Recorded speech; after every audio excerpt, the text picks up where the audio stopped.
Hello everyone and welcome to apprendre l'anglais rapidement.fr. I'm Lara and today I'm going to tell you the difference between these two forms. Bonjour à tous et bienvenue à apprendre l'anglais rapidement.fr. Je suis Lara et aujourd'hui je vais vous expliquer la différence entre ces deux formes. Merci de liker, vous inscrire. Je prends part au challenge d'Olivier Roland de faire 30 vidéos en 30 jours. Merci de me soutenir. What is the difference between should and ought to? First of all, should and ought to are two modal verbs. They are followed by the infinitive without the to. Donc, premièrement, ce sont des verbes modaux qui sont suivis par l'infinitif sans le to. Secondly, they both refer to a mild obligation. Deuxièmement, ils concernent une obligation légère. You should do something means that it is a good thing to do or the right thing to do. You can use should to give advice or to give an opinion. You look tired. You should go to bed. The government should do more to help the homeless people. Vous pouvez utiliser should pour dire que c'est une bonne chose ou que c'est la bonne chose à faire. Donc, on peut utiliser should en fait pour donner un conseil ou donner son opinion. Par exemple, you look tired, tu as l'air fatigué, you should go to bed, tu devrais aller dormir. The government should do more to help the homeless people. Le gouvernement devrait faire plus pour aider les sans-abri. We often use should with I think, I don't think, do you think? I don't think you should work so hard. Donc nous utilisons souvent should avec je pense, je ne pense pas, penses-tu? Par exemple, I don't think you should work so hard. Je ne pense pas que tu devrais travailler si dur. Should is not as strong as must. You should apologize means it would be a good thing to do. You must apologize means that you have no alternative. Donc, comme je vous ai dit plus tôt, should c'est une obligation légère. Donc, ce n'est pas aussi fort que must. Si je dis you should apologize, cela veut dire que tu devrais le faire.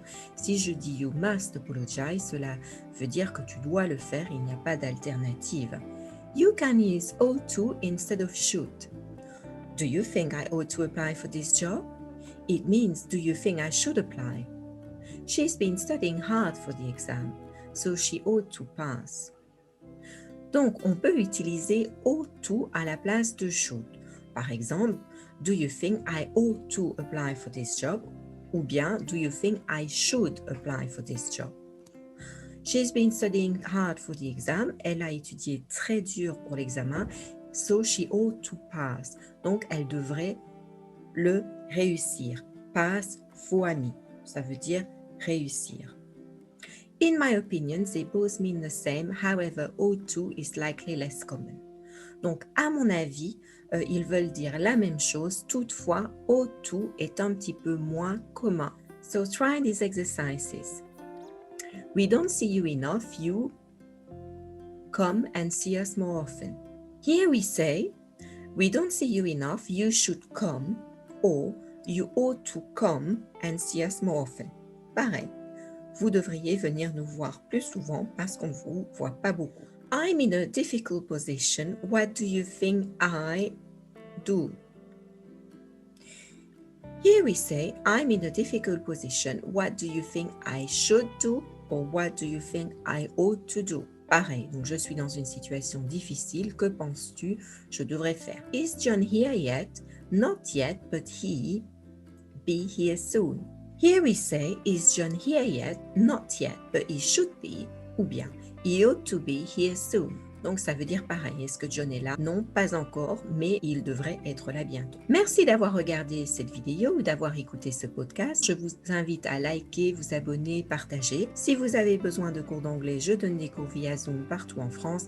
Contactez-moi. Je propose également des formations entièrement payées par votre compte personnel de formation. Profitez-en, surtout s'il vous reste des heures diff à utiliser. Je suis disponible. Merci et à demain. Bye bye.